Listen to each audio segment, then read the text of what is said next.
नमस्कार दोस्तों, जय श्री राम। आज मैं आपसे चर्चा करूँगा। कई लोगों का ये कहना होता है कि शाम को हम अ, कर्ज दें या ना दें या लें या ना लें। तो आज इस विषय में हम आपको ये बताना चाह रहे हैं कि किसी भी समय आप कुछ भी करें कर्ज के बाबत में, लेकिन शाम के वक़्त में कम से कम ये सब चीज़ों का अ, नहीं करना चाहिए, लेने देने का।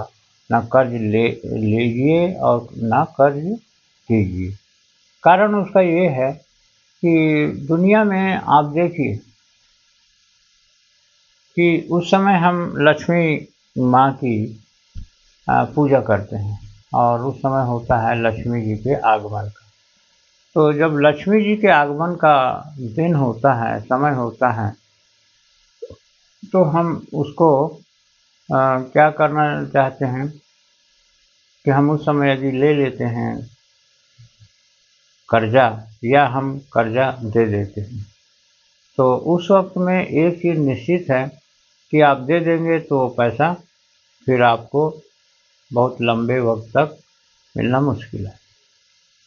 और यदि आप कर्ज ले लेते हैं तो उसका चुकाना भी बड़ा मुश्किल है।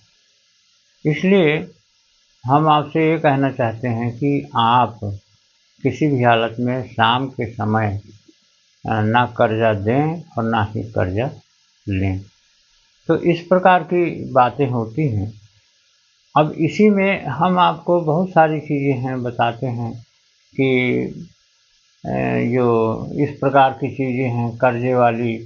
मैं अब कई लोग बोलते हैं कि हम कर्जा किस दिन लें, किस दिन ना लें। तो ऐसे बहुत सारे लोग हैं।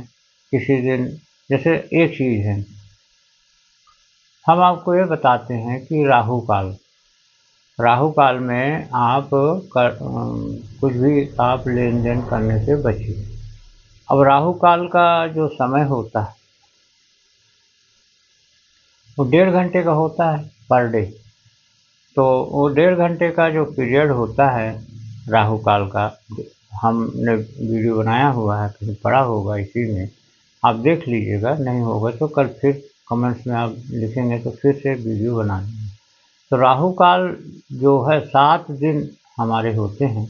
तो सातों दिन में राहु काल पीरियड में किसी भी प्रकार का लेन देन हमें नहीं करना चाहिए, क्योंकि राहु काल 1.5 घंटे का होता है।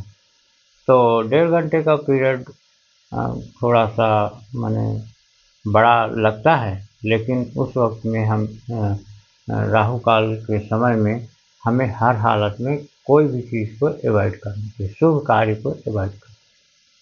तो इस प्रकार से हमको इन सब चीज़ों को, अच्छा है तो छोटी-छोटी चीज़ें, लेकिन ये सब चीज़ें हमारे बहुत काम की होती हैं। और इस प्रकार की चीज़ें जो होती हैं वो हमको पतन के गर्त में भी डाल देती हैं। इसलिए हम शुभ कार्य शुभ कार्य और शुभ मुहूर्त का हम ध्यान देते हैं। शुभ शुभ मुहूर्त में हम शुभ कार्यों को करें, और नहीं तो फिर हमें कई प्रकार की चीज़ों का सामना करना पड़ सकता है। कई चीज़ों का सामना करना पड़ सकता है, मतलब खराब चीज़ों का सामना करना पड़ सकता है। तो हमें इस तरह की चीज़ों का ध्यान देना चाहिए। और भी बहुत सारी चीज़ें हैं। तो हम उन सब चीज़ों को एक वीडियो ज़रूर बनाएँगे कि उसमें आपको ये सब चीज़ें हम आपको बताएँ। जैसे रामचरितमानस का पाठ है। अ, तो रामचरितमानस का पाठ आपको हमेशा करना चाहिए। सवेरे-सवेरे सवेरे या शाम किसी भी समय जब आपको मिलता है तो रामायण का पाठ, गीता का पाठ या अगरबत्ती कुछ, तो इन सब का उपयोग करना चाहिए। तो इस प्रकार से हमको इन सब चीज़ों का बहुत तरीके से बहुत बेनिफिट होता है।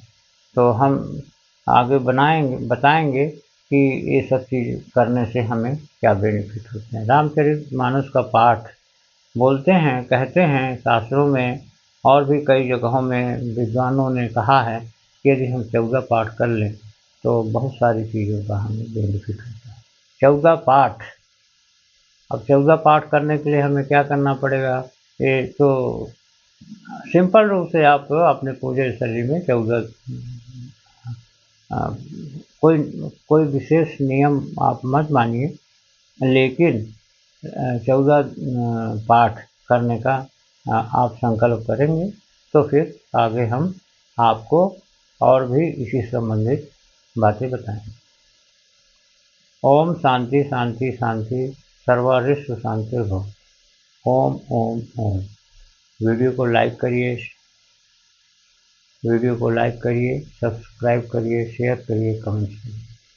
तो इस प्रकार से सभी लोगों को धन्यवाद, सभी लोगों को बहुत बहुत ओम ओम।